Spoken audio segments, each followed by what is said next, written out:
Desde mediados del siglo XIX, hombres y mujeres del mundo migran a la Argentina en forma continua. Las causas de la inmigración son diversas. La mala situación económica en Europa, el hambre, la intención de escapar del servicio militar, el espíritu de aventuras o el afán de progreso son algunas de las razones por las que muchos abandonan el viejo continente en busca de mejores condiciones de vida. Hacerse la América resulta posible por la revolución en los transportes.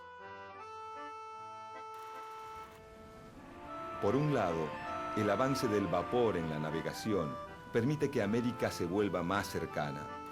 Y por otro, el ferrocarril abre camino al unir los territorios internos con las zonas costeras. La llegada de inmigrantes es impulsada por la burguesía propietaria de tierras rurales para abaratar el valor de la mano de obra en las tareas de producción agrícolas, base de su poder económico.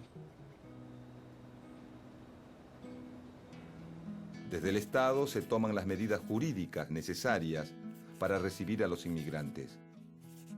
Se promulga la Ley de Inmigración y Colonización del año 1876, que considera inmigrante a toda persona que llega en segunda o tercera clase de un barco a vapor o a vela, menor de 60 años, libre de defectos físicos o enfermedades, útil para el trabajo, que declare ser jornalero, artesano, industrial, agricultor o profesor. Si cumple con los requisitos, el inmigrante puede hacer uso de 3 beneficios. Alojamiento por unos días en el hotel de inmigrantes. Acceso a las posibilidades de trabajo ofrecidas por la oficina de colocación, donde se recepcionan las solicitudes de manos de obra. Y un boleto gratuito de tren para dirigirse al destino laboral. La gran mayoría utiliza solo los pasajes gratuitos.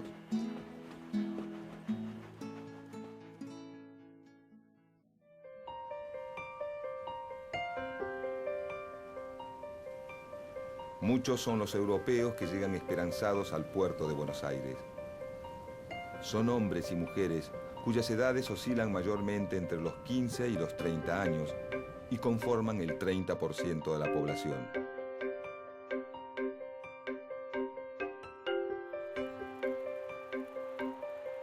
Entre 1881 y 1914 llegan más de 4.200.000 personas.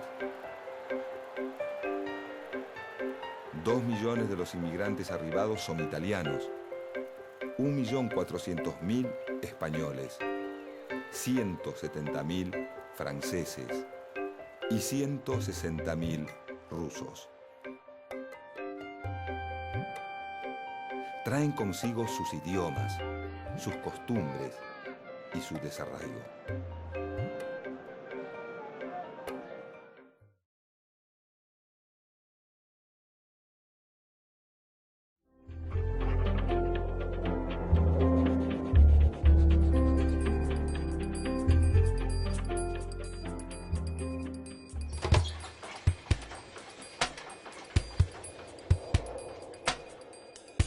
El lento progreso de las sociedades humanas ha creado en estos últimos tiempos una institución desconocida a los siglos pasados. La instrucción pública, que tiene por objeto preparar las nuevas generaciones en masa para el uso de la inteligencia individual, por el conocimiento, aunque rudimental, de las ciencias y hechos necesarios para formar la razón, es una institución puramente moderna, nacida de las disensiones del cristianismo y convertida en derecho por el espíritu democrático de la asociación actual. Hasta ahora 2 siglos había educación para las clases gobernantes, para el sacerdocio, para la aristocracia, pero el pueblo, la plebe, no formaba, propiamente hablando, parte activa de las naciones.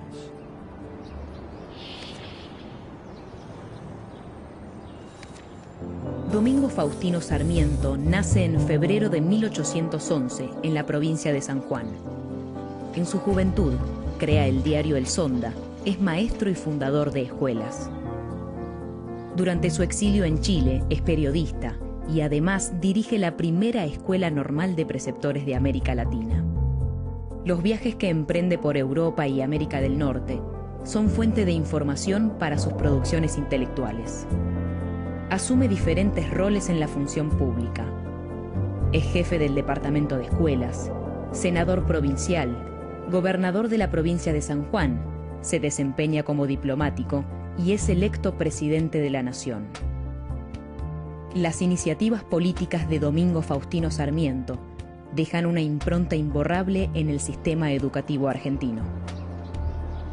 Estamos en el Museo Sarmiento, en el barrio de Belgrano, un lugar que efectivamente sirve mucho para entender lo que fue su vida, la variedad de su vida como diplomático, como militar, como educador, como político.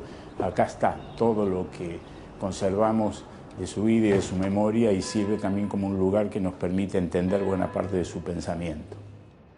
Educación Popular es un libro que nace como un diario de viajes. Es el viaje que Sarmiento realiza por los países europeos, por Estados Unidos, enviado por el gobierno de Chile. En esa época, estamos hablando de 1847, 1848, Sarmiento era un exiliado político en Chile, era director de la Escuela Normal, formación de maestros chilenos en Santiago, y el gobierno chileno lo envía a Europa para estudiar los sistemas educativos europeos y ver qué de eso se podía aplicar en nuestras tierras.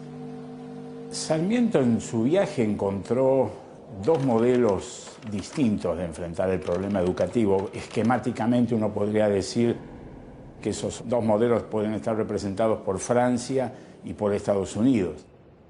El modelo francés, el modelo europeo, es un modelo muy centralizado y eso implicaba entonces que el gobierno de la educación estaba en manos de la administración central, con muy poca autonomía a los poderes locales, a los propios directores de escuela, etc.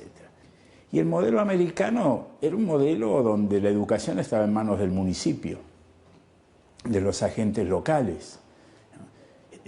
Porque no hacía falta tampoco imponer un modelo único, primero porque los americanos como migrantes de Gran Bretaña defendían muy fuertemente su libertad, su autonomía, su individualismo, y luego además porque efectivamente había mucha homogeneidad en los poderes locales, cosa que no existía en Francia y tampoco acá en Argentina. Ahora, Sarmiento viene muy influido por ese modelo de administración y también muy influido por la importancia que en Estados Unidos se le daba a la escuela primaria. Esa es la otra gran diferencia entre los dos modelos. La educación popular particularmente tiene una particularidad que es mostrar la complejidad del fenómeno educativo. Todo el libro va desde las dimensiones más estructurales, gobierno, administración, financiamiento de la educación, hasta el detalle de los maestros, cómo tienen que enseñar, los métodos didácticos en la sala de clase. Luego de la declaración de la independencia y hasta algunos años posteriores a la sanción de la Constitución Nacional de 1853, la situación del actual territorio argentino se caracteriza por las guerras civiles en torno a diferentes proyectos políticos en pugna. A partir de 1862, Buenos Aires se une a la Confederación Argentina, generándose así condiciones políticas favorables para la conformación del Estado Nacional. Este proceso está fuertemente ligado al diseño de las políticas públicas en el ámbito educativo, orientadas a construir la identidad nacional.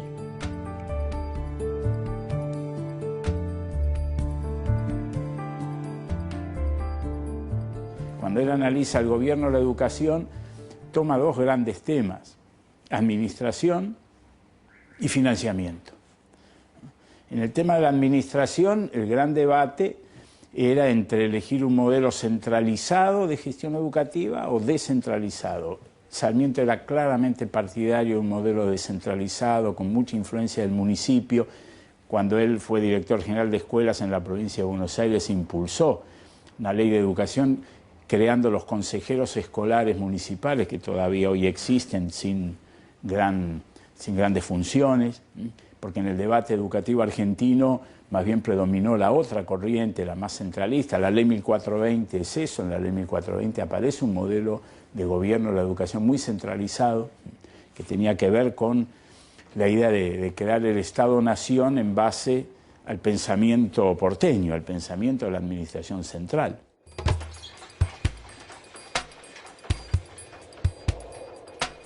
La enseñanza primaria constituye un ramo de la administración pública. El Estado preside a la educación, la dirige e inspecciona. Todo niño en el Estado debe recibir educación.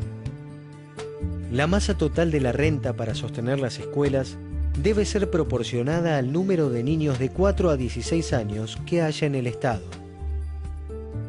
Y el otro gran capítulo en esto del gobierno es el financiamiento, donde también se aprecia esta idea. Sarmiento creía en la necesidad de un financiamiento educativo permanente, pero él decía, en términos realistas, para financiar la educación tenemos que pedirle a los ricos que paguen la educación de los pobres. Y la mejor manera de hacerlo, decía él, no era con una administración central, sino local. Los ricos, decía él, van a estar más dispuestos a financiar la educación de los pobres de su localidad, sus vecinos, del medio en el cual los rodea, y no pensar en rentas generales más abstractas que seguramente, decía él, no iban a contar con el apoyo financiero de las familias más enriquecidas. Pero lo interesante es cómo él percibe, insisto, esta importancia de un gobierno de la educación con participación local y con un financiamiento permanente que asegure la educación de los más pobres. La instrucción de las escuelas obra sobre cierta masa de niños reunidos, y un sistema de enseñanza no es otra cosa que el medio de distribuir en un tiempo dado la mayor instrucción posible al mayor número de alumnos. Para conseguirlo, la escuela se convierte en una fábrica, en una usina de instrucción, dotada para ello del material suficiente, de los maestros necesarios, local adecuado para que juegue sin embarazo el sistema de procedimientos, y enseguida un método de proceder en la enseñanza que distribuya los estudios con economía de tiempo y dé mayores resultados. En términos didácticos, Sarmiento no es un pedagogo, ni pretende serlo, pero tiene algunos aspectos importantes que, por ejemplo, el gran respeto al maestro. El centro del proceso de enseñanza-aprendizaje es el maestro. Él tiene que ser el educador, entonces educador no solo por lo que enseña, sino por lo que él transmite como persona, sus conductas, sus valores. Y termino con esto, ¿no? El gran indicador del carácter contracultural de esta propuesta pedagógica fue traer a las maestras americanas de Boston a que dirigieran y manejaran las escuelas normales formadoras de maestros en la Argentina. Si había algo contracultural era eso. Mujeres protestantes, no manejaban el idioma, ellas encargadas de formar a nuestros maestros. Las salas de asilo tienden más a preparar la educación moral del niño que a su instrucción, sin descuidar esta última como medio de invertir el tiempo. La edad de los alumnos de estos establecimientos no ha de pasar de 7 años ni bajar de 2. Su objeto es modificar los vicios del carácter, disciplinar la inteligencia para prepararla a la instrucción y empezar a formar hábitos de trabajo, de atención, de orden y de sumisión voluntaria. Las salas de asilo es un capítulo entero del libro que tiene una actualidad enorme.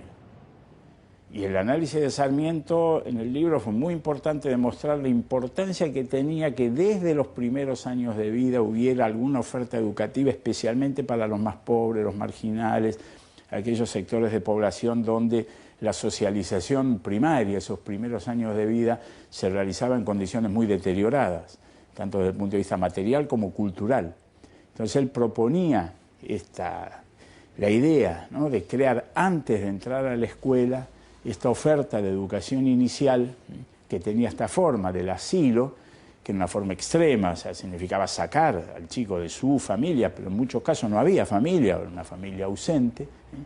Digo, más allá de la actualidad que pueda tener concretamente el contenido de esas salas, lo importante es el concepto, la idea de que hay que empezar lo más tempranamente posible con la tarea educativa. La obra de Sarmiento no puede dejar de ser polémica, incluso hasta por su magnitud. Si uno mira, las obras completas de Sarmiento ocupan más de 50 tomos.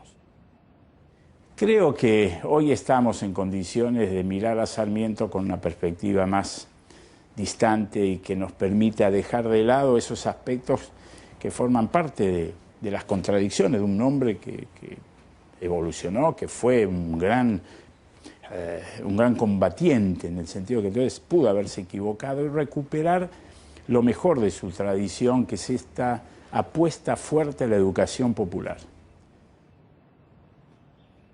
Y la pasión. Lo que uno puede más admirar en Sarmiento es esa pasión por llevar adelante sus ideas.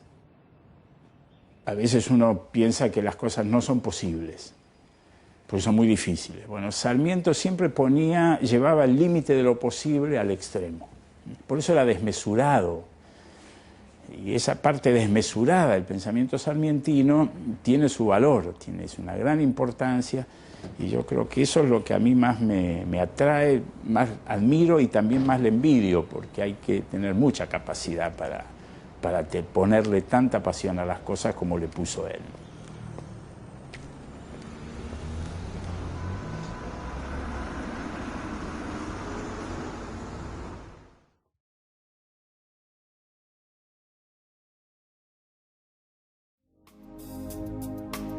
Digamos que los gobiernos comenzaron a pensar que educar a la población era parte de la política de Estado. Uno de los gobiernos pioneros en materia educativa fue el de la provincia de Corrientes. Ese mismo año sancionó una ley que establecía educación gratuita para todos. ¿Y con qué dinero comenzaron a hacerlo? En 1857, una ley estableció que uno de los destinos de las rentas debía ser el de la fundación de escuelas. Se hicieron algunas experiencias en la provincia de Buenos Aires que terminó sancionando su ley de educación en 1875. En 1864, a instancias de Bartolomé Mitre, se fundó el Colegio Nacional de Buenos Aires, con dependencia de la universidad, creada en 1821. Sobre este modelo institucional crecieron otros colegios nacionales en Catamarca, Tucumán, Mendoza, San Juan y Salta. Durante este periodo abrió sus puertas la Escuela Normal de Paraná, paradigma del normalismo a instancias de Sarmiento, quien fomentó las escuelas normales de formación de maestras. La Escuela Normal de Paraná fue una de las más importantes en este proyecto. Llegaron al país maestras norteamericanas para aplicar el sistema educativo vigente en los Estados Unidos. Pero Roberto, ¿cómo es que usted sabe tanto sobre esto? Le pregunto a un maestro. ¿Un maestro? Más que un maestro, es un monumento al maestro argentino.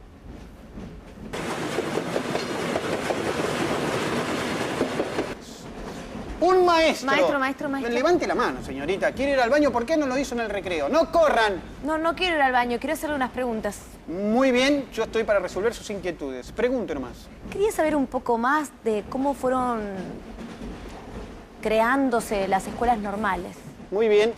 El 1 de octubre de 1869, el Congreso dictó la ley que autorizaba al Poder Ejecutivo a implementar la creación de 2 escuelas normales para formar a los jóvenes que serían los futuros maestros argentinos. La ciudad de Paraná fue la elegida por su ambiente cultural y allí se erigió la primera escuela normal. Cuando Sarmiento creó la Escuela Normal Mixta número 1, la escritora y feminista Juana Manso fue su primera directora. El objetivo de la Escuela Normal fue formar maestros competentes con conocimientos y habilidades que aprenderían a transmitir a sus alumnos. Se otorgaron becas para los estudiantes de magisterio que luego quedaban obligados a ejercer la profesión por 4 años. La creación de escuelas normales fue una tarea prioritaria para las autoridades educativas y en 1877 se aprobó el reglamento para la Escuela Normal de Maestros de la provincia de Buenos Aires. De esta forma, el gobierno argentino se aseguró de dotar al país de maestros competentes y confiables. Buenísimo, maestro. Eso sí que fue apuntar una clase. Lola, yo creo que ya estás capacitada para asistir al Congreso Pedagógico de 1882. ¡Ay, qué bueno! ¡Y me encanta! Bueno, alumna. Para eso va a tener que viajar en el tiempo.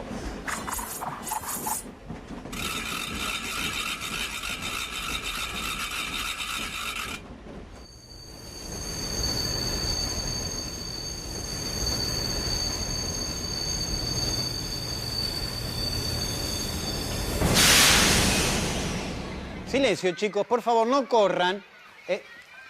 Disculpe, Sí. ¿el Congreso Pedagógico de 1882 es aquí? Sí, era aquí, señorita, pero ya terminó. ¡No corran, por favor, alumnos! Viajé 1 siglo y medio en el tiempo y llegué tarde. Aunque sea, ¿me podrá explicar para qué se reunieron? Sí, bueno, nos reunimos para ver qué educación y qué escuela queremos para este país. Y qué papel cumple el poder público en el desarrollo de la educación. ¿Y llegaron a alguna conclusión? Sí, por supuesto. Bueno, nos reunimos con delegados nacionales e importantes personalidades extranjeras con una mayoría de congresales de ideología liberal y positivista. Un lujo, señorita, que quiere que le diga. Y hemos llegado a la conclusión que la enseñanza en las escuelas comunes debe ser gratuita y obligatoria y debe disponer de rentas propias. ¿Y para los alumnos pensaron algo? Sí, por supuesto. Recomendamos suprimir los premios y los castigos aflictivos. Establecimos un mínimo obligatorio de materias e instauramos condiciones de higiene escolar. Me pregunto qué será de la gente mayor que no pudo recibir educación. Pensamos en escuelas para adultos, pensamos en escuelas rurales, pensamos en escuelas para sordomudos y también pensamos en las mujeres, incluirlas en el proyecto de escuelas mixtas. ¡Qué bien! Qué lástima que llegué tarde. Este congreso fue muy importante. Usted llegó muy, pero muy tarde para el Congreso de 1882, pero llegó muy temprano para la ley 1420 del año 1884. ¿Y qué hago? ¿Vengo más tarde? No, ¿para qué? Quédese aquí. Yo se la leo. Ah, gracias. La enseñanza religiosa solo podrá ser dada en las escuelas públicas por los ministros autorizados por los diferentes cultos a los niños de la respectiva comunión, antes o después de las horas de clase. 2 años después de este congreso, la llamada Ley de Educación Común recomendaba y proponía las propuestas del Congreso Pedagógico y establecía además que la educación en las escuelas públicas debía ser laica. Me gustaría que me cuente un poco más. Si quiere le cuento, pero hay alguien que se lo puede explicar mucho mejor. En la segunda mitad del siglo XIX, el conflicto más fuerte al respecto fue, sin duda, la sanción de la Ley 1420, ¿no? Que viene acompañada de una serie de medidas del gobierno conservador de Roca, de laicizar la sociedad, como la ley de matrimonio civil, la ley de cementerios laicos, que estaban muy vinculados con la imagen que quería dar la Argentina. Argentina quería posicionarse en el mundo como un país moderno, como un país abierto a Europa y sobre todo la Europa no católica, la Europa protestante, esto es con muchos vínculos con Inglaterra, parecerse dentro de América, diferenciarse de la América Latina y parecerse a la América del Norte, parecerse a Estados Unidos, y la llegada o el intento que casi no se cumplió en el país de la llegada de inmigrantes no católicos.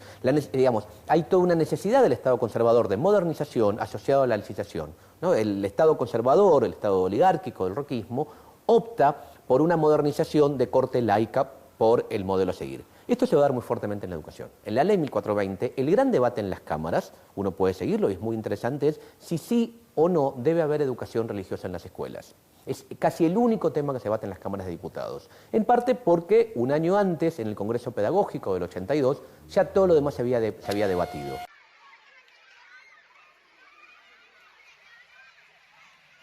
Muchas gracias, maestro. La verdad, me quedaría horas acá, pero bueno, no quiero cansarlo, así que me voy a ir. No, para eso estoy yo. Y cualquier cosa puede consultar en la biblioteca de este tren.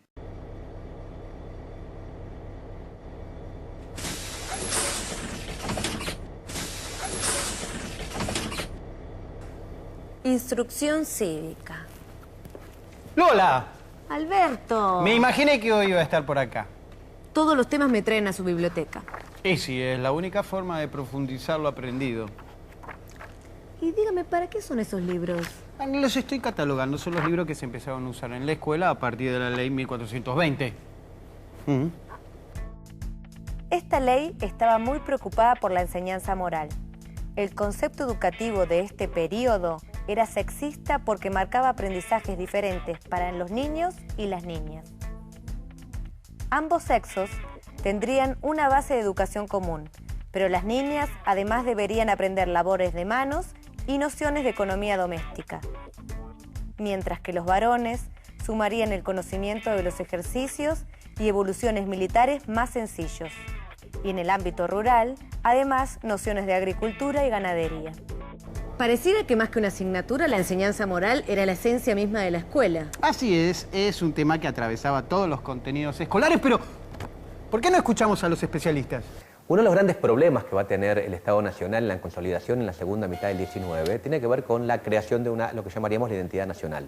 Ustedes piensen que, como en todos los casos, el siglo XVIII, el siglo XIX habían sido momentos de grandes separaciones regionales y de grandes luchas. Había distintas tradiciones, distintos aportes, distintas lógicas regionales, culturales, parciales, que además se sumaban al intento a la convocatoria de extranjeros, ¿no? Esta idea de la tierra abierta a todos los hombres de buena voluntad que quisieran poblarla. Pero el Estado Nacional se ve en la necesidad de amalgamar de alguna forma, de dar cierta unidad a estas versiones, tradiciones, no solo distintas, sino que muchas veces opuestas. En este lugar, la escuela va a cumplir un rol central. La idea de un currículum único, la idea de la enseñanza de una única versión de la historia, la idea de la enseñanza de un idioma nacional, como se llamaba, único, tiene que ver con esta necesidad del Estado Nacional y con esta propuesta escolar de una cierta unificación ideológica, de una cierta unificación simbólica y una cierta unificación imaginaria de las poblaciones atendidas.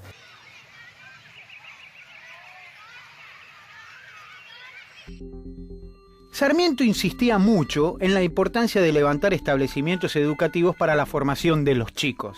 Mira estos bocetos. Entre 1880 y 1890, la edificación escolar fue muy desigual. Algunas escuelas fueron lujosos edificios llamados palacios escolares, que representan el valor que le daban las élites políticas a la educación. Eran un símbolo de la concepción europeizante de la modernidad. La escuela era vista como la victoria de la civilización frente al desierto. Estos edificios contrastaron con los locales habituales para la época, pero no fueron la norma.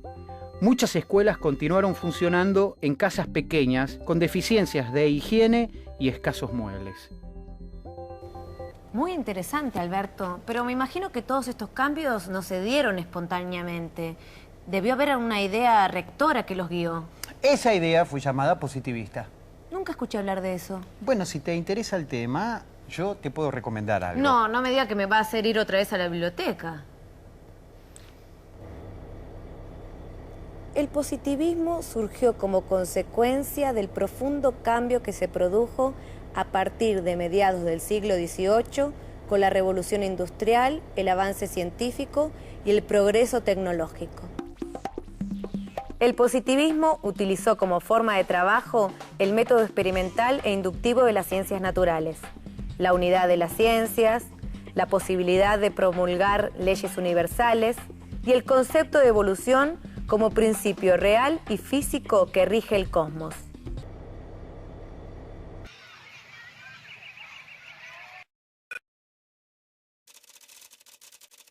Hola, ¿qué tal? Hola Lola, ¿en qué te puedo ayudar?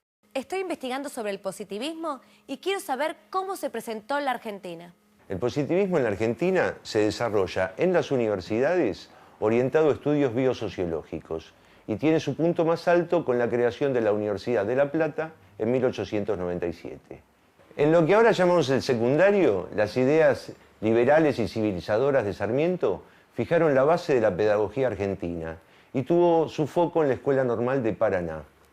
Entre 1870 y 1910 se crearon alrededor de 55 escuelas normales en todo el país, en capitales de provincia y en ciudades importantes. Y se fundó en 1909 la Escuela Normal de Educación Física. Muchísimas gracias. Hasta luego. Chao, Lola. Para vos siempre tendré una actitud positiva.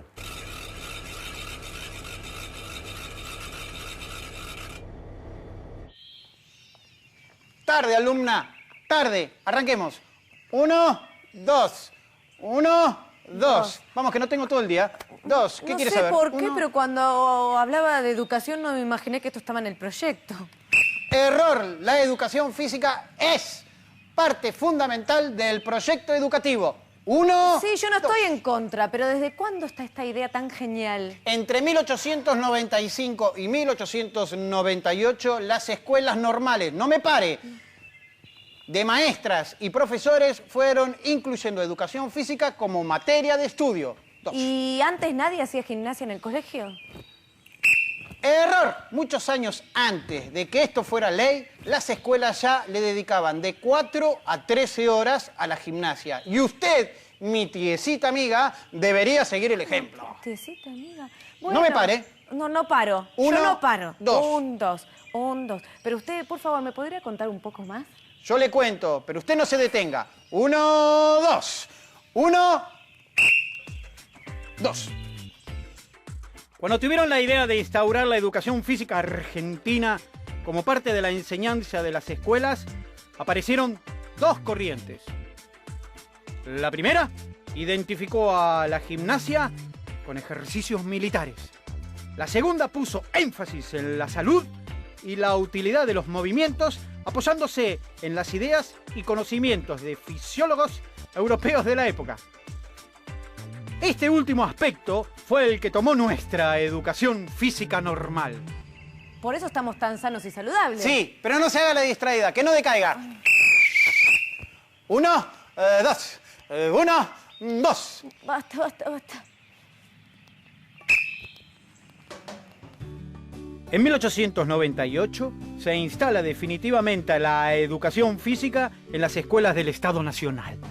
Para 1905 se estableció el curso normal de educación física que duraba 2 años y otorgaba el título de maestro normal de educación física. Si quiere progresar, lo único que tiene que hacer es seguirme el tren. ¡Error! Yo el único tren que voy a seguir es ese.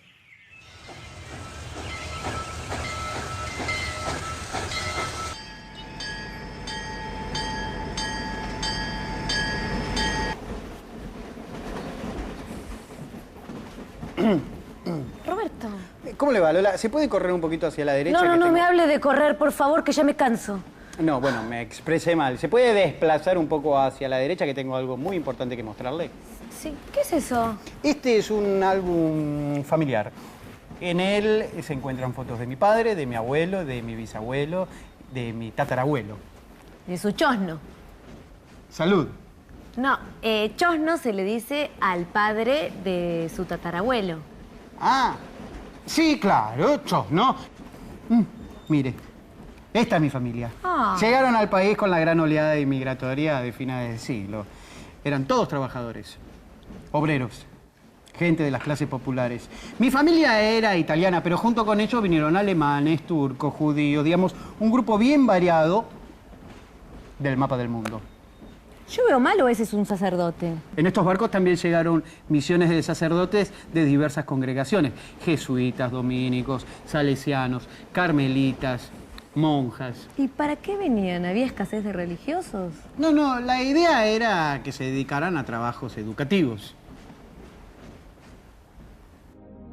Los hermanos Lasalle, dedicados a la enseñanza, y los jesuitas, se dedicaron a catequizar a los hijos de las clases altas con el fin de formar dirigentes católicos.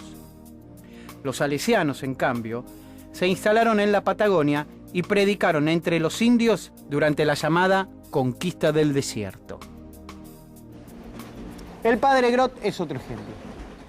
Fundó los círculos obreros católicos formando a muchos trabajadores, especialmente a empleados, quienes tuvieron acceso a cursos y libros en los cuales aprendieron a leer y a conocer, además de la religión católica, rudimentos de la historia universal, geografía y literatura.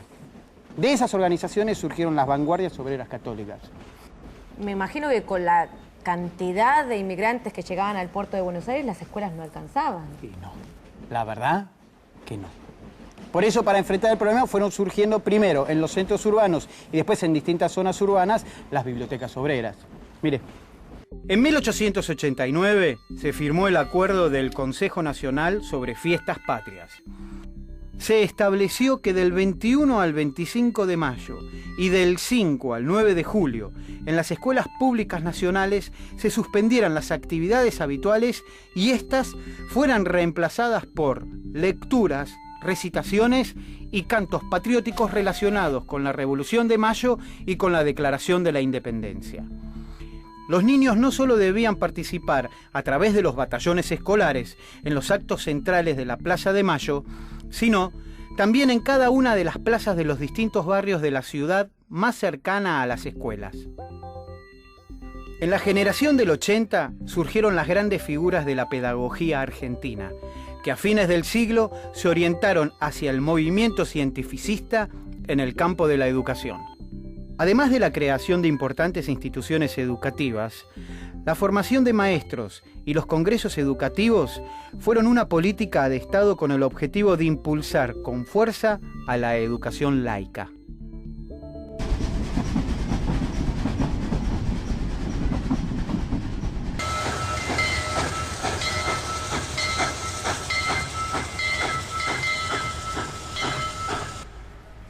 Parece que este viaje fue una gran experiencia.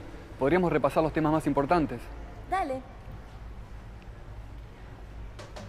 Pude entender que el proyecto educativo de la generación del 80 fue mucho más que eso. Fue un proceso de organización nacional ante un país que estaba cambiando. Claro, y no solo por la gran cantidad de extranjeros que llegaban a instalarse. También había cambios en la industria, en la tecnología, en el universo laboral, en los movimientos políticos. Era una época de grandes cambios. Y la educación sirvió para adaptarse. Hubo algunos problemas en el aspecto religioso. La educación laica originó gran controversia. Los católicos decían que el Estado estaba abusando y los liberales reclamaban la defensa de sus derechos individuales. Además, apoyaban las facultades del gobierno frente al poder eclesiástico. Por eso fue necesario terminar con las disputas de la mejor manera que puede hacerse, desde el Estado, legislando. Claro, en 1884, la ley 1420 terminó con las polémicas. Ganaron los partidarios de la educación laica. Fue un proyecto fundamental para la formación de nuestra argentinidad.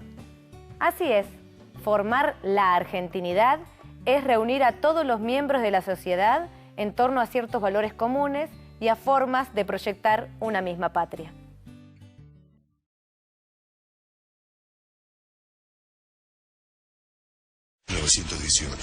En ese mundo efervescente y en guerra, los estudiantes de la Universidad de Córdoba deciden que esa casa de estudios es mucho más conservadora de lo que se podía tolerar.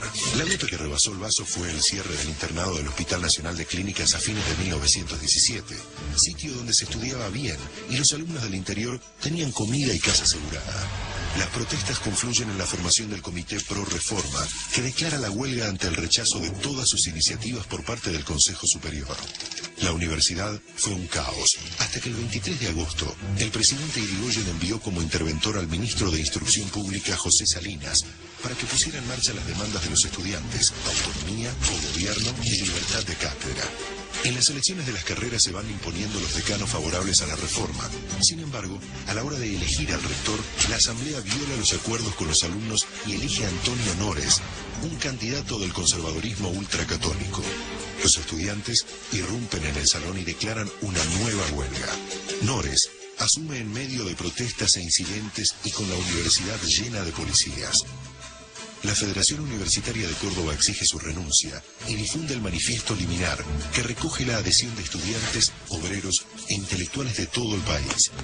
Córdoba se redime. Desde hoy contamos para el país una vergüenza menos y una libertad más. Los dolores que quedan son las libertades que faltan.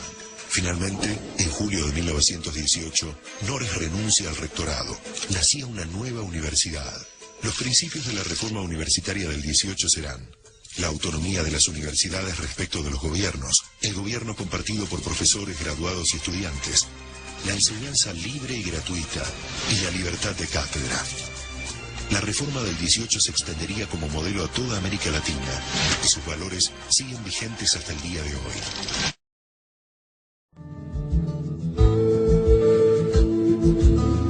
La reforma universitaria fue un acontecimiento de trascendencia nacional y latinoamericana que sobrepasó los límites del ámbito universitario. Consagró principios que sellaron el futuro de la universidad al destino mismo de su pueblo y de sus instituciones. El anhelo transformador de los jóvenes del 18 no se reducía solo a lo académico, identificando a la educación y en particular a la universidad como una herramienta indispensable para el desarrollo de la sociedad. En la Universidad Nacional de Córdoba, los cuerpos directivos no se renovaban jamás. Sus miembros eran vitalicios y ni siquiera el cuerpo docente tenía representación en su conducción. El 15 de junio de 1918, la Asamblea Universitaria debía designar al nuevo rector. Una multitud de estudiantes la interrumpe y desaloja a los asambleístas. La Asamblea de todos los estudiantes de la Universidad de Córdoba decreta la huelga general. Justamente fue en Córdoba en 1918 porque era la Universidad de Córdoba, la más vieja del país, era al mismo tiempo la más cerrada, la más aristocrática, la más aislada de las nuevas realidades que en ese momento se vivían en el mundo y en nuestro país. Reaccionó esa juventud con 3 banderas básicamente muy claras que tienen, pienso yo, absoluta vigencia hasta hoy, como son la participación de los estudiantes en el gobierno de la universidad, que es esta revolución copernicana en la concepción de la educación superior que decíamos al comienzo, la unidad de los pueblos latinoamericanos y la modernización, la transformación y la modernización de los planes de estudio que estaban absolutamente enajenados de la realidad argentina de aquel momento. Los principios de la reforma del 18 están vigentes de manera absoluta en su totalidad, como están vigentes principios mucho más viejos, con los principios surgidos en la Revolución Francesa, de libertad, de igualdad, de fraternidad, o los mismos principios que dieron origen a nuestra Revolución de Mayo. Creo que están absolutamente vigentes los principios. A través del manifiesto, los estudiantes impugnaban con crudeza a docentes y autoridades, pero anclaban en la sociedad los problemas y sus soluciones. Indudablemente, lo que la Universidad Argentina ha aportado al conocimiento, al pensamiento, a la investigación científica en Argentina ha sido extraordinario y aún hoy sigue manteniendo un nivel académico importante, reconocido en el mundo, pero no va a lograr insuflar o transmitir todo lo que tiene para dar mientras la comunidad en la que está inserta no sea transformada también. Y esa es la limitación que tiene, o parte de la limitación que tiene el programa político con mayúscula, de la reforma universitaria del 18. El primer Congreso de Estudiantes Universitarios, reunidos en 1918 en Córdoba, fue el encargado de dar la primera forma orgánica a una serie de propuestas e ideas audaces para la época. Asistencia libre, periodicidad de las cátedras, concursos para designar docentes, cogobierno, democracia de la universidad, gratuidad de los estudios, autonomía de la Casa de Altos Estudios, son algunos de los principios sostenidos por aquella juventud que ya no pide, exige se le reconozca el derecho a pensar por su propia cuenta. El objetivo no es una universidad reformada, sino que el objetivo es una universidad reformista. Es decir, que permanentemente esté en trance de transformación, de progreso, de crecimiento, y donde, por ejemplo, los distintos sectores que conforman la comunidad universitaria ejerzan efectivamente un cogobierno. Y en ese sentido, los reformistas del 18 tenían muy claro que para eso, por ejemplo, el cogobierno tenía que ser igualitario, todos los sectores tenían que estar representados igualitariamente, y todos los sectores, no algunos. Aún hoy, la universidad no ha logrado culminar la tarea emprendida por aquellos jóvenes idealistas de la Córdoba de principios del siglo XX. Recoger sus ideas, repensar el papel de la educación universitaria y el país, aceptar el desafío de llenarla de vida es tarea del presente. Tomando las palabras del manifiesto liminar, podríamos decir que contamos para el país con una vergüenza menos y una libertad más. Los dolores que nos quedan son las libertades que nos faltan.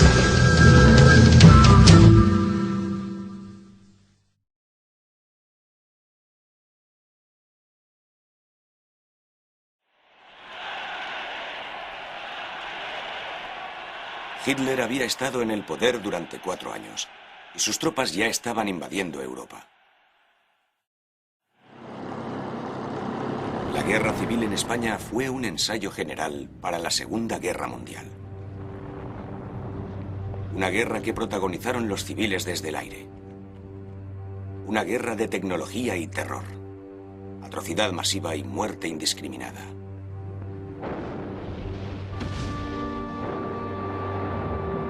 Las tropas alemanas de voluntarios lucharon junto al ejército fascista de Franco para derrocar al gobierno republicano que el pueblo había elegido. Entre ellos se encontraba Klaus Kohler, de Hamburgo. España, maravilloso país. Estoy orgulloso de ayudarte en tu liberación de las hordas rojas para que puedas luchar junto a Alemania e Italia contra el bolchevismo que está minando la base de Europa. Gente de todo el mundo se alistó voluntariamente para defender al gobierno republicano y derrotar el fascismo. El comunista galés Bill Painter escribió: Cuando ves todo esto, comprendes el sentido de la guerra. Te das cuenta de que los fascistas deberían ser destruidos porque son una terrible amenaza para Francia e Inglaterra. En 1939, Franco y sus aliados fascistas salieron victoriosos. Las democracias de los Estados Unidos e Inglaterra habían dejado de intervenir. Y la oportunidad de desafiar el fascismo había desaparecido. Un nuevo orden amenazaba al mundo. Normalmente en la República Argentina en nuestra época había 4 millones de población estudiantil. De esos 4 millones, solamente 300.000 hacían los estudios secundarios. De manera que de la escuela primaria a la enseñanza secundaria ya había un descarte de 3.700.000 muchachos. De esos 300.000 iban a la universidad nunca más de 100.000 en todas las universidades. De manera que ya en esa etapa había otro descarte de 200.000. ¿Qué pasaba con estos 3 millones largos que al terminar la escuela primaria no podían ir al secundario porque no tenían medios, porque como la enseñanza era cara, ninguno de ellos podía seguir los estudios superiores? Y estos iban a los potreros, que eran las escuelas de delincuencia más conocidas. Y nosotros no tuvimos delincuencia infantil. ¿Por qué? Porque en Buenos Aires más de 50.000 muchachos tenían sus clubes. Esos clubes los hacía el Estado y se lo entregaba a los vecinos que lo administraban y lo llevaban adelante. Por otra parte, las escuelas profesionales, donde el chico iba, recibía un salario y a la vez estudiaba. Después de recibirse de operario, iban a la fábrica, estaban 3 años. De ahí podían pasar a las escuelas de aplicación, que eran escuelas para formar sobrestantes, jefes de talleres, etc. Después de estar allí, iban nuevamente a la industria, y estaban 2 o 3 años, y entonces tenían derecho a ingresar a la universidad obrera, de donde salían ingenieros de fábrica en cada una de las grandes especialidades de la industria. Eso fue para la masa. Es decir, en esto se contempló un panorama de conjunto y se hizo la conquista más grande, fue que allí la universidad se llenó de hijos de obreros, donde antes estaba solamente admitido el oligarca, porque la forma de llevar al oligarca es poner altos aranceles, entonces solamente puede ir el que los paga. Nosotros suprimimos todos los aranceles. Para la universidad no había ni derechos de exámenes ni nada, era gratis, totalmente gratis, el Estado pagaba eso. De manera que tanto el pobre como el rico podía ir. Era un crimen que estuviéramos seleccionando materia gris en círculos de 100.000 personas cuando lo podíamos seleccionar en 4 millones, que hubieran salido más abundantes. Se crea el Ministerio de Educación. Se establece la Universidad Obrera Nacional. Se construye la ciudad universitaria en Tucumán. Se crean en Rosario las facultades de Humanidades, Ciencias de la Educación, Medicina, Ciencias Económicas y Matemáticas. Facultad de Ingeniería de San Juan. Ciencias de la Educación en San Luis. Universidad Nacional de La Plata. Ciudad Universitaria en Córdoba. Ciudad Universitaria en Mendoza. Ciudad Universitaria de Buenos Aires. Se suprimen los aranceles universitarios. Se establecen becas para estudiantes de escasos recursos, no solo argentinos, sino también de cualquier parte del mundo, que vienen por miles a estudiar a nuestro país. Se reglamentan las Olimpiadas Universitarias.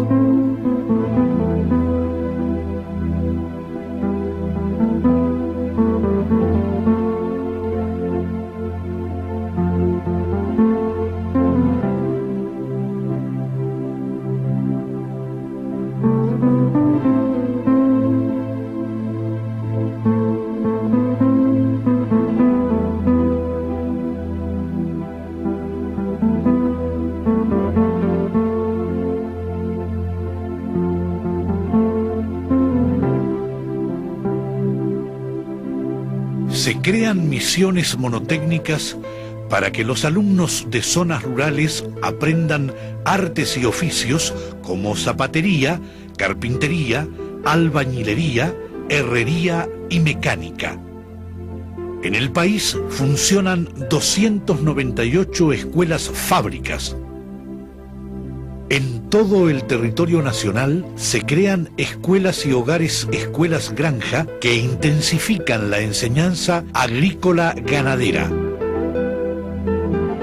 Se instalan comedores escolares gratuitos en los centros educativos. Se instaura la obligatoriedad escolar primaria entre los 6 y los 14 años. Se establece la enseñanza preescolar capacitando maestros especializados. Se habilitan 1.064 jardines de infantes. Se organizan las colonias de vacaciones.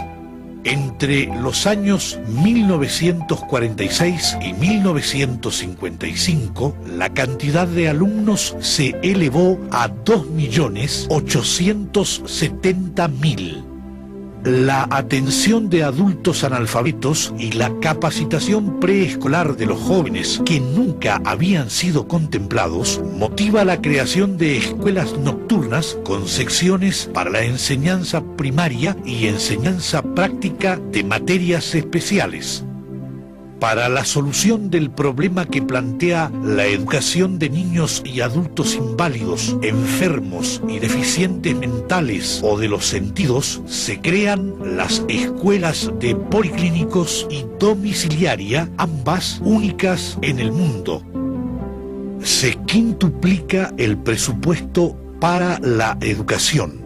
Se duplica el sueldo de los maestros y se establece una bonificación para aquellos que van a enseñar a lugares alejados e inhóspitos.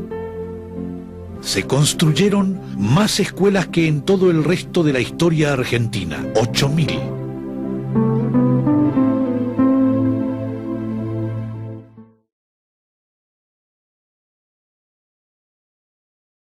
La formación para el trabajo siempre estuvo presente en la historia de la educación. En la época de la colonia se aplicaba el modelo de maestros y aprendices en sus talleres. A lo largo del siglo XIX, algunos pensadores como Manuel Belgrano, el padre Castaneda y más tarde Juan Bautista Alberdi propusieron proyectos de modernización de la formación técnica, aunque solo algunos lograron ponerse en práctica. Hacia el siglo XX empezaron a implementarse algunos cambios. Con la aparición de distintas escuelas, que formaban técnicamente a sus alumnos para variadas tareas y oficios. En el año 1890, el presidente Carlos Pellegrini fundó la primera escuela de comercio del país, la Escuela Superior de Comercio, que hoy lleva su nombre. En 1909 aparecieron las escuelas de artes y oficios, exclusivamente para varones. Años más tarde se crearon las primeras escuelas profesionales para mujeres. Para ingresar a ellas se requería tener aprobado el 4º grado de la escuela primaria. Luego de 3 años, las egresadas obtenían un certificado de aptitud. Úrsula Smith, esta graciosa joven, ha realizado otra conquista para el feminismo. Egresó del profesional de señoritas como profesora de labores, pero es muy otra su ocupación. Todas las mañanas puede vérsela en el puerto cargando arena en su camión, que luego lleva a las construcciones.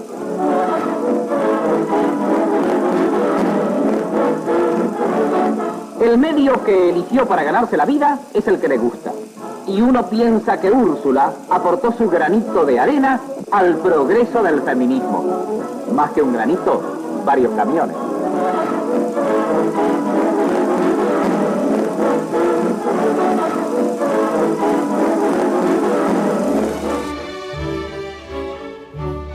Siguiendo el modelo de instituciones alemanas y francesas, las escuelas industriales tenían como fin la formación de técnicos.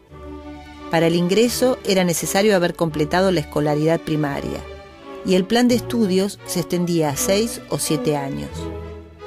Las materias estaban centradas en las disciplinas científico-técnicas, y las horas de aprendizaje en el taller constituían el 25% del total. Algunos de los títulos que se podían obtener eran los de técnico en mecánica, en electricidad, en química y en construcciones, civiles o navales.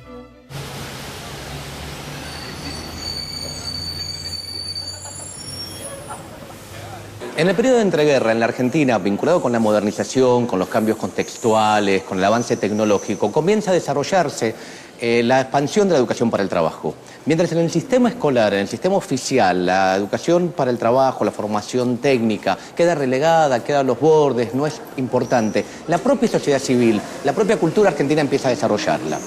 Aparece la idea del inventor, del sabio, aquel que vincula oficios con creatividad, cierto uso profano de la técnica, la aparición de revistas de difusión masiva como Mecánica Popular, que empieza a editarse tempranamente, como Lupin, donde los saberes de la técnica, los saberes del trabajo circulan. Ocupan un lugar subordinado, en cierta forma lo aceptan en asociaciones, en clubes de barrio, en pequeñas academias, pero empiezan a mover el avispero del desarrollo cultural argentino. En 1935, el Estado Nacional creó las primeras escuelas técnicas de oficio, que buscaban elevar el nivel de preparación del alumnado. Las 4 especialidades que se dictaban eran electricidad, herrería, carpintería y construcciones. El tiempo dedicado al aprendizaje en taller llegaba al 50% de las horas de estudio. Quienes egresaban de las escuelas técnicas de oficio recibían el título de obrero especializado en la disciplina cursada. Con un año más de perfeccionamiento obtenían el certificado de capataces. No obstante, estos títulos no los habilitaban para cursar estudios superiores en la universidad. A mediados del siglo XX, la formación técnica comenzaba a consolidarse, aunque todavía predominaba la enseñanza humanística en la cultura tradicional escolar.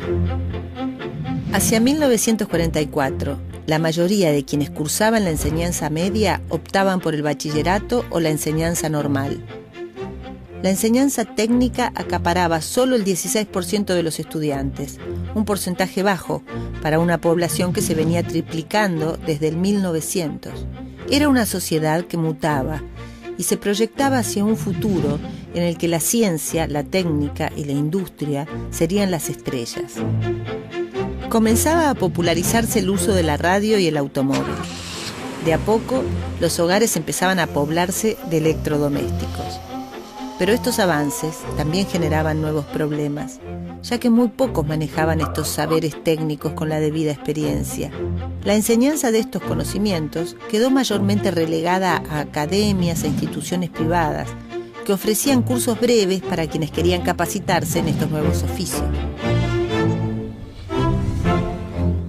En 1944 se creó la Comisión Nacional de Aprendizaje y Orientación Profesional, que modificó la distribución matricular de la escuela media y reglamentó el aprendizaje industrial y el trabajo de menores. La medida incluyó la creación de escuelas fábrica. Por primera vez, la educación pública reformuló la figura del aprendiz. Los alumnos debían tener entre 13 y 18 años y a lo largo de 2 ciclos de 3 años aprendían tareas relacionadas con distintas actividades fabriles. Del segundo ciclo, llamado perfeccionamiento técnico, se egresaba con el título de técnico de fábrica. Los alumnos recibían gratuitamente los uniformes, los libros y todo tipo de útiles o herramientas. Les otorgaban becas para sus gastos y también almorzaban en las escuelas fábrica, en las que se ponía el énfasis en saber hacer.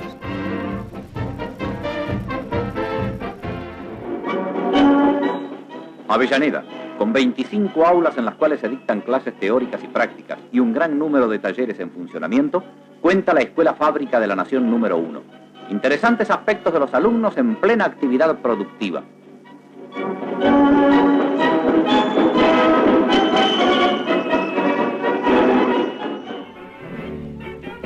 A partir de 1946, el peronismo generó mejoras en las condiciones laborales y el reconocimiento de los derechos de los trabajadores.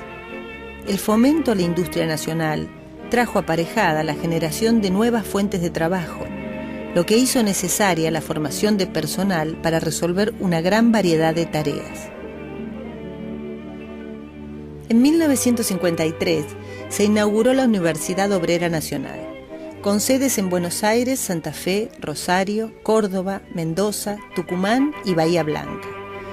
El objetivo era integrar en el sistema educativo a sectores excluidos, junto con las necesidades de la industria nacional. El acceso de las clases trabajadoras a la universidad fue para muchos de los protagonistas de la época una huella fundamental que el peronismo imprimió a la cultura. La conquista más grande fue que allí la universidad se llenó de hijos de obreros, donde antes estaba solamente admitido el oligarca, porque la forma de llevar al oligarca es poner altos aranceles, entonces solamente puede ir el que lo paga.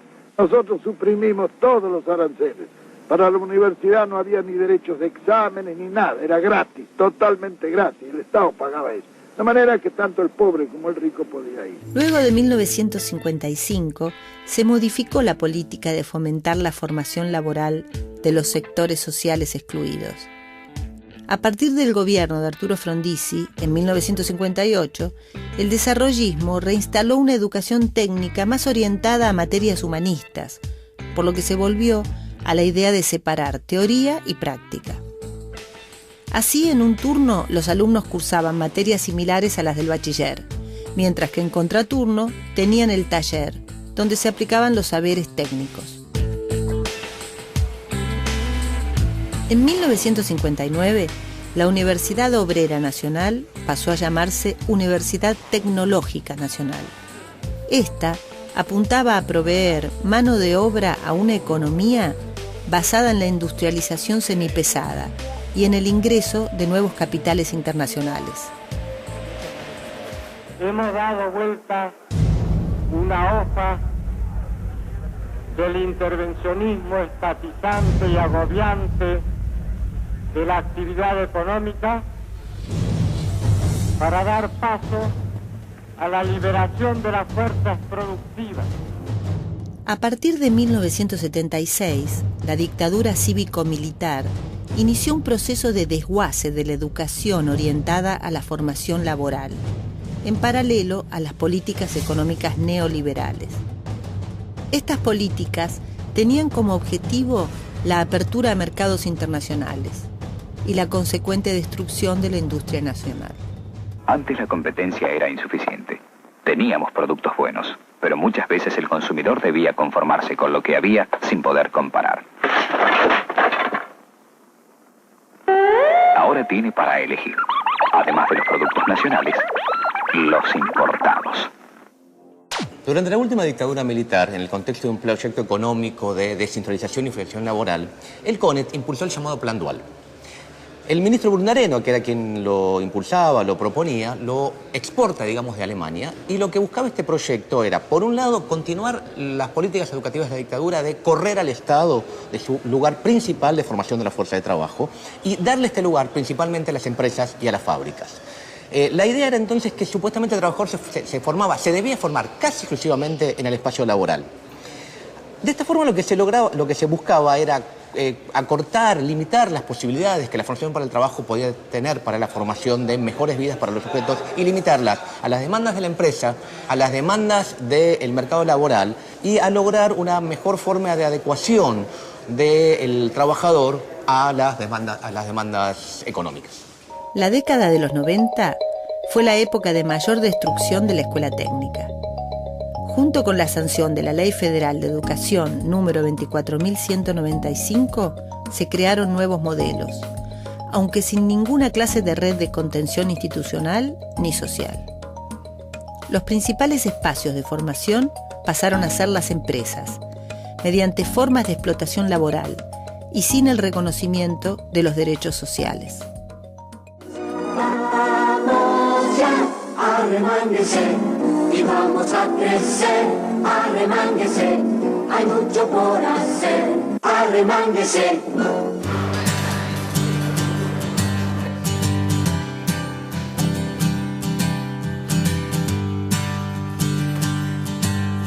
A partir de 2003, el Estado recuperó su capacidad de intervenir en la economía y en el diseño de las políticas educativas.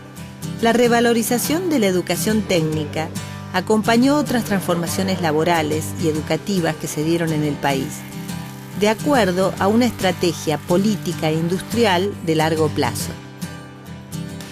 En el año 2005, la Ley 26.058 de Educación Técnica Profesional creó el Fondo Nacional para la Educación Técnica, que se financia con no menos del 0,2% del presupuesto nacional. Se estimula así el reconocimiento en todo el país de certificaciones y títulos en el nivel medio y superior no universitario.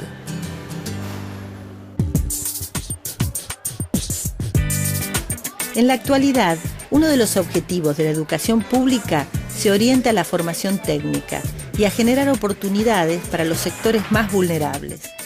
El estímulo no solo llega para garantizar una cantidad de derechos largamente postergados, sino que además va en paralelo con las necesidades laborales del país. Para un país en el que el trabajo es la fuente de dignidad y el principal motor de la economía, aprender a trabajar resulta una de las metas que propone la educación pública y gratuita.